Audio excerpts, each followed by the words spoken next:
गांव में एक तोता भी रहता था। उसका नाम था रघु। वो किस्मत का धनी था। जहां भी जाता वहां किसी भी चीज की कमी नहीं पड़ती थी। एक दिन रघु उड़ते उड़ते उस गरीब परिवार के घर गया। रघु सोचता है, अरे वाह, लगता है यहाँ आज बहुत अच्छा खाना मिलेगा। मैं पेट भर के खाऊंगा। वो एक कटोरी में रखे अमरूद देखता है। अरे वाह, अमरूद, मुझे तो ये बहुत पसंद है। मैं तो इसे पेट भर के खाऊंगा। रघु तोता अमरूद खाने ही लगता है।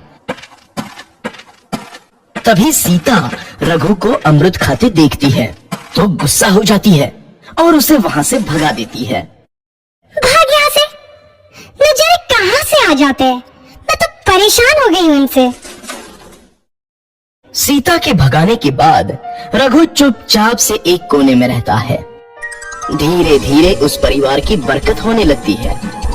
एक दिन रामू और सीता खाना खाते वक्त बातें करते हैं। आजकल हमारी बहुत तरक्की हो रही है, काम भी अच्छा चल रहा है। रामू कहता है। इस पर सीता कहती है, सच कहा, भगवान हमेशा ऐसे ही हम पर मेहरबान रहे। बेटा चिंटू भी कहता है, पिताजी, मुझे खिलौना लेके दो ना, मेरे सभी दोस्तों के पास है।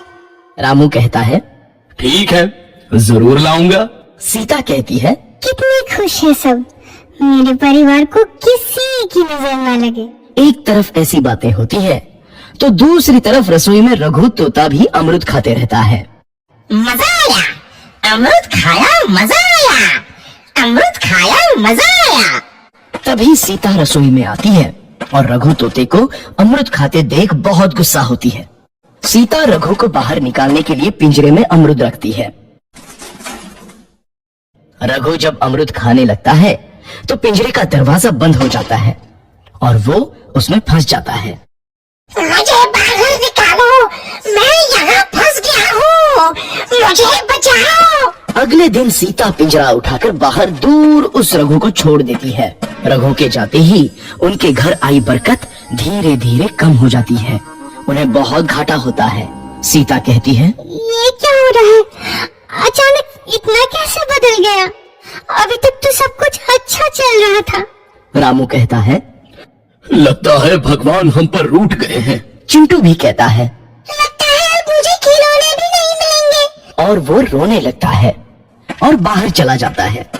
कुछ दिन बाद रघु तोता फिर से उस घर में आता है। वापस आया, मैं वापस आया, अब मैं जमकर अमरूद खाऊंगा। रघु सीधा रसोई घर में चला जाता है और अमरूद खाने लगता है। कुछ देर बाद सीता रसोई में आती है और रघु को देख कहती है, एक तो घर में पहले से इतनी दिक्कत चल रही है और ऊपर से ये तोता मुझे और परेशान कर रहा है। सीता रघु को वहाँ से भगा देती है। रघु उड़कर किसी कोने में छुप जाता है। कुछ दिन बाद धीरे धीरे उस घर की बरकत वापस आने लगती है। काम भी अच्छे से चलने लगता है। एक रात जब रघु तोता अमरूद खाने जाता है तो पिंजरे में फंस जाता है। ये लोग आखिर चाहते क्या है? एक तोते को शांति से अमरूद खाने क्यों नहीं देते? मैं कौन सा चोरी कर रहा हूँ? बस अमरूद ही तो खा रहा हूँ। तभी रामू वहाँ आता है और पिंजरे में रघु तोते को देख उसे बाहर छोड़ देता है। ये तोता भी कितना जिद्दी है, बार बार वापस आ जाता है। जैसे ही रामू रघु को छोड़ देता है, अगले दिन से फिर से उनके घर की बरकत जाने लगती है। काम में घाटा होता है। किसी को समझ नहीं आ रहा था कि ऐसा क्यों हो रहा है। रघु तोता घर आता है तो अचानक बरकत आती है और जब रघु तोता को बाहर निकालते हैं तो बरकत चली जाती है।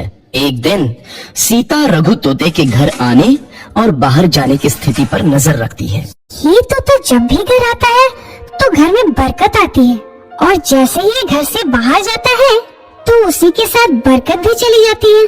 कहीं ये जादुई तोता तो नहीं है? अगली बार जब ये तोता घर आएगा तो मैं इसे कहीं नहीं जाने दूंगी। सीता रघु का बहुत इंतजार करती है लेकिन रघु तोता दोबारा उस घर में कभी नहीं आता।